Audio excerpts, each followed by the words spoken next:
भगवान को प्राप्त करने के जो सूत्र हैं वो सुनने से ही, जिन जिनको भगवान के चरणों में अनुराग हुआ, रति हुई, प्रेम हुआ, वो सुनने से ही तो हुआ है, सुनने से हुआ है। उनके बारे में सुना था कि वो ऐसे हैं, सुना। तो देवता प्रथम भक्ति को पूरा करते हैं। देवता आए और कहने लगे कि हमें कथा सुननी है, अमृत का घूंट राजा को पिला दो, ये मरेगा नहीं, और भागवत अमृत का जो रस है गुरुदेव हमें सुना दो, ये हमें पिला दो। तो उन्होंने कहा कि तुम्हारा अमृत तो कांच का टुकड़ा है और भागवत अमृत मणि है, ऐसा कौन पगलू होगा जो कांच के मणि के बदले में कांच ले ले, चले जाओ, तुम इसके लायक नहीं हो। तो छोटा सा मुंह रह गया देवताओं का, फटकार लगा दी, तो इसके लायक नहीं। लिखा अभक्तास्ताश विज्ञान न ददौस कथामृतम, जो अभक्त हैं, जो अनादकारी हैं, उनको कभी भी वक्ता को चाहिए उन्हें कथा न सुनाए। अभक्त कौन है? इस कथा के अभक्त है।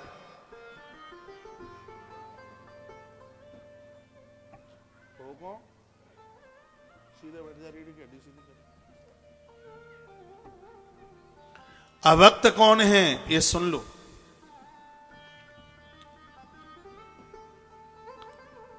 भैया, माता पिता का अपमान करने वाले लोगों को अभक्त कहा, बेटियों को बेचने वालों को अभक्त कहा,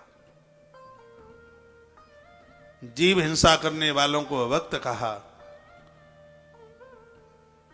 इनसे बच करके श्रीमद्भागवती वार्ता सुराणामपि दुर्लभ, ऐसी भागवत की कथा जो देवताओं के लिए भी अति दुर्लभ रही, ऐसी कथा मिलने को, सुनने को मिले तो निश्चित रूप से जीव का कल्याण है।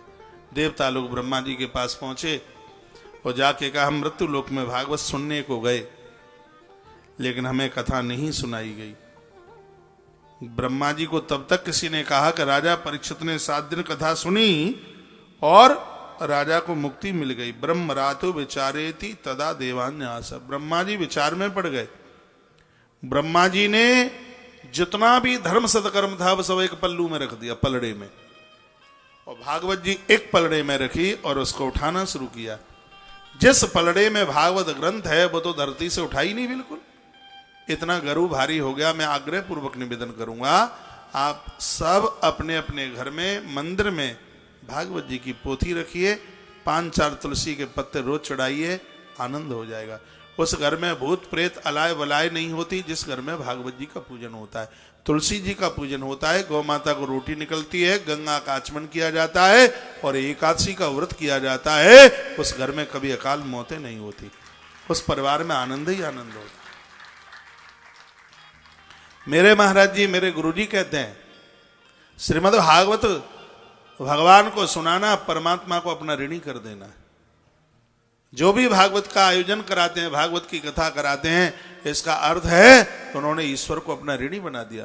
ये मेरे गुरुजी के शब्द हैं। देसी गैया के घी से हवन यज्ञ करना, इसका परिणाम है कि तुमने देवताओं को अपना ऋणी कर दिया, कर्जदार कर दिया।